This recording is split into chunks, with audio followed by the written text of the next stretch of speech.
अस्सलाम वालेकुम वरहमतुल्लाहि वबरकातुहू। मैं हूं सैयद अब्दुल वहाब शिराजी। जादू नगरी और जिन्नात की दुनिया वीडियोज़ का सिलसिला हमारा जारी है और सिलसिले की एक और वीडियो लेकर आपके सामने हाज़िर हुआ हूं।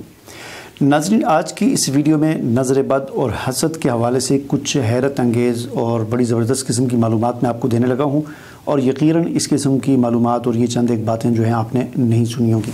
लेकिन उससे पहले मैं थोड़ा सा नज़र बद के हवाले से आपको कुछ और चीज़ें बता दूँ जो मैंने पहले भी कुछ वीडियोज़ में बताई हैं और उम्मीद है कि आपने भी अक्सर ये बातें सुनी भी होंगी और आप जानते भी होंगे। लेकिन बहुत सारे ऐसे लोग भी होंगे कि जिनके लिए ये हदीस और ये चीज़ें नहीं होंगी। पहले वो मैं थोड़ा सा बता देता हूँ, नज़र बद का तारफ़ करवा देता हूँ। उसके बाद फिर मैं कुछ हसद और नज़र के हवाले से कुछ चंद एक दो चार बड़ी अजीब बातें आपको बताऊँगा जो यकीनन आपने पहले नहीं सुनी होंगी। पहली बात तो ये कि नज़र बद के हवाले से ये हक़ है, बरहक़ है। बुखारी शरीफ की हदीस आप अलैहिस्सलाम ने फरमाया नज़र का लग जाना बरहक़ है। इसी तरह एक और हदीस में है कि नज़र बद से अल्लाह की पनाह तलब किया करो क्योंकि नज़र बद का लग जाना बरहक़ है।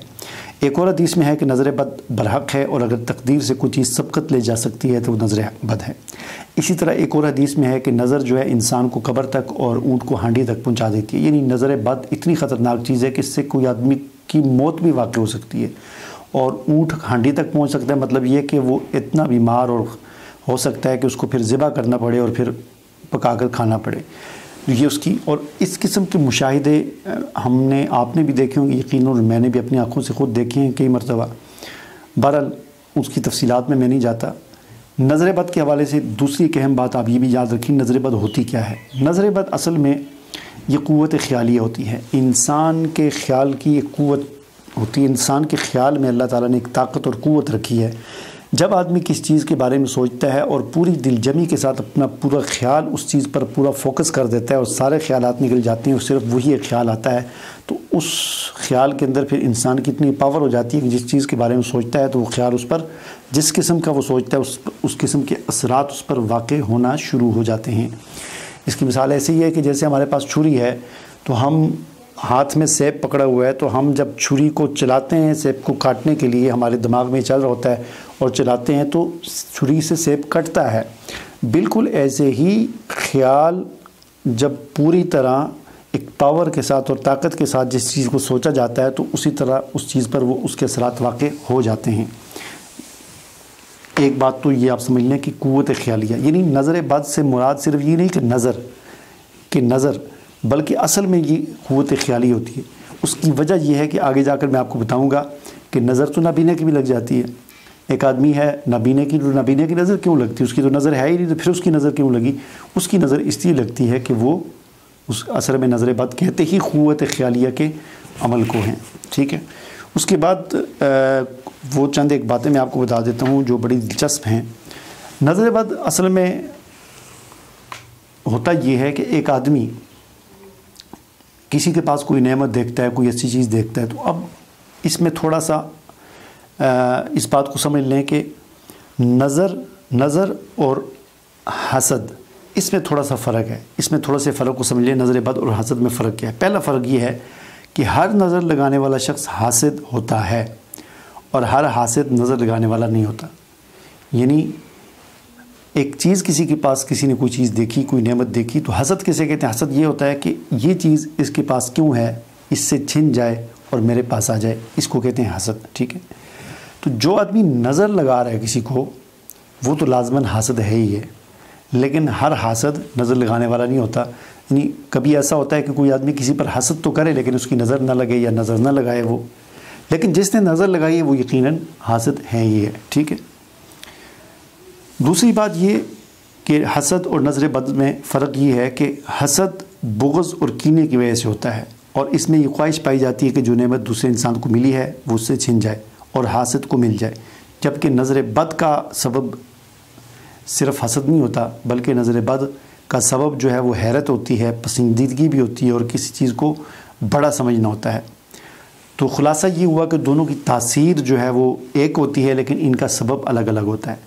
नज़र का सबब हैरत होती है, बाज़ औक़ात किसी चीज़ पर आदमी बहुत हैरान होता है तो उसकी नज़र लग जाती है, और जबकि हसद का सबब जो है वो अलग है। वो ये है कि इंसान के दिल में उसके बारे में हसद पैदा हो जाता है। तीसरा फ़र्क ये है कि हासद किसी मुतवक्के काम के मुतल्लक़ हसद कर सकता है جبکہ نظر لگانے والا کسی موجود چیز کو ہی نظر لگا سکتا ہے، ٹھیک ہے نا۔ حاسد تو کسی ایک چیز ابھی کام ہوا ہی نہیں ہے، اسی لیے کہا جاتا ہے نا کہ بعض ایسی چیزیں ہوتی ہیں کہ ان کو اپنے رازوں کو رکھنا چاہیے۔ کوئی چیز اگر آپ کے کرنے کا ارادہ ہے تو ہر کسی کو نہ بتائیں کہ کہیں کوئی حسد کرنے والا ابھی وہ کام متوقع ہے، اس سے پہلے ہی وہ حسد کر لے اور اس کے حسد کا اثر اس پر پڑ جائے۔ جبکہ نظر لگانے والا جو ہوتا ہے وہ متوقع چیز پر نظر نہیں لگا سکتا، وہ موجود چیز جو سامنے ہے اس پر ہی نظر لگا سکتا ہے۔ چوتھا فرق حسد اور نظر کا یہ بھی ہے کہ انسان اپنے آپ سے حسد نہیں کر سکتا، انسان کو اپنے آپ سے حسد نہیں ہوتا، ہاں انسان اپنے آپ کو نظر لگا سکتا ہے۔ یہ بڑی عجیب بات ہوگی جو آپ نے یقیناً پہلی مرتبہ سنی ہوگی کہ انسان کو اپنے آپ کی نظر بھی لگ جاتی ہے، ٹھیک ہے۔ حسد انسان اپنے آپ سے نہیں کر سکتا، حسد ہمیشہ دوسروں سے ہوتا ہے، لیکن نظر دوسروں کو بھی لگ سکتی ہے اور اپنی نظر اپنے آپ کو بھی لگ سکتی ہے۔ مثلا آپ نے بڑے اچھے کپڑے پہنے یا کوئی کام آپ نے بڑا اچھا کیا اور آپ اتنے حیران ہوئے کہ یہ کام میں نے کیسے کر دیا، یہ آپ کی اپنی نظر بھی آپ کو لگ سکتی ہے، اس لیے اپنے کاموں کو پر بھی اتنے زیادہ حیران نہ ہوا کریں، ٹھیک ہے۔ پانچواں فرق، حسد صرف کینہ پرور انسان ہی کرتا ہے، جبکہ نظر نیک آدمی کی بھی لگ سکتی ہے، ٹھیک ہے۔ نظر میں چونکہ حیرانگی والا پہلو پایا جاتا ہے تو حیرانگی جو ہے وہ آدمی کو اپنے بچوں پر بھی ہو سکتی ہے، اپنے آپ پر بھی ہو سکتی ہے، اس میں کوئی حسد والا پہلو تو ہے نہیں ہے۔ تو نظر ہر کسی کی لگ سکتی ہے، مطلب دشمن کی بھی لگ سکتی ہے، دوست کی بھی لگ سکتی ہے، باپ کی اپنے بچوں کو، ماں کی اپنے بچوں کو بھی لگ سکتی ہے، لیکن حسد جو ہوتا ہے یہ جو ہے یہ صرف کینہ پرور انسان ہی کرتا ہے۔ اچھا، ایک اور چیز یہ کہ نظر بد کے اثر سے بچنے کے لیے کیا کیا جائے، یہ بڑا اہم سوال ہے۔ تو اس کی ہمیں رہنمائی جو ہمیں قرآن سے ملتی ہے اور جو ہمیں حضور نبی کریم صلی اللہ علیہ وسلم کی تعلیمات سے ملتی ہے وہ یہ ہے، کوئی بھی چیز، کوئی بھی نعمت، کوئی بھی اچھی چیز، چاہے وہ اپنے پاس یا کسی اور کے پاس ہم دیکھیں تو ہم ماشاء اللہ لا حول ولا قوت الا باللہ کہہ دیا کریں، صرف ماشاء اللہ کہہ دیا کریں یا ساتھ پورا پڑھ لیا کریں، لا حول ولا قوت الا باللہ بھی ساتھ پڑھ لیا کریں۔ انشاءاللہ اس کے پڑھنے سے حسد بھی نہیں ہوگا اور نظر بھی نہیں لگے گی، یہ ہمیں تعلیمات دی ہیں۔ باقی نظر بد کے علاج کے حوالے سے دیکھیں، نظر بد کا علاج جیسا کہ میں نے عرض کیا کہ اس میں حسد والا معاملہ بھی ہوتا ہے اور نظر ویسے بھی لگ سکتی ہے۔ اس کے لیے سب سے بہترین تعلیمات وہی ہیں جو حضور نبی کریم صلی اللہ علیہ وسلم نے ہمیں دی کہ صبح شام کے جو مسنون اذکار ہیں، خاص طور پر سورہ فلق اور سورۃ الناس، یہ صبح پڑھ لیں، شام پڑھ کے اپنے اوپر دم کر لیں، ہاتھوں پہ دم کر کے پوری جسم پر پھیر لیں۔ انشاءاللہ جس دن آپ نے یہ پڑھا ہوگا اس دن آپ کو نظر نہیں لگے گی، آپ اللہ کی پناہ میں آ جائیں گے۔ یہ بڑی پروٹیکشن ہے، حفاظت ہے ایک قسم کی۔ نظر اگر کسی کو لگ جائے تو کیا کیا جائے، یہی صورتیں دم بھی کر سکتے ہیں۔ اس کے علاوہ حدیث سے جو ہمیں رہنمائی ملتی ہے وہ یہ ہے کہ اگر ہمیں پتہ چل جائے کہ نظر کس کی لگی ہے، وہ متعین ہو جائے، وہ شخص کا ہمیں پتہ چل جائے، تو اس سے ہم پھر کوئی غسل وغیرہ یا وضو وغیرہ کروا لیں، اور وہ جو اس کا پانی ہوگا، جس پانی سے اس نے غسل کیا ہے یا وضو کیا ہے، یعنی جو اس کے جسم کے ساتھ ٹچ ہو کر الگ ہوا ہے، تو اس پانی کے ساتھ جس کو نظر لگی ہے اس کو غسل دیں اور اس سے اس کی نظر اتر جائے گی۔ یہ رہنمائی اور اس قسم کا واقعہ بھی ہمیں حدیث میں ملتا ہے جو میں نے دوسری ویڈیوز میں بتا دیا ہے۔ تو اس طریقے سے آپ نظر بد کا علاج کر سکتے ہیں۔ مجھے اجازت دیجیے، اللہ حافظ۔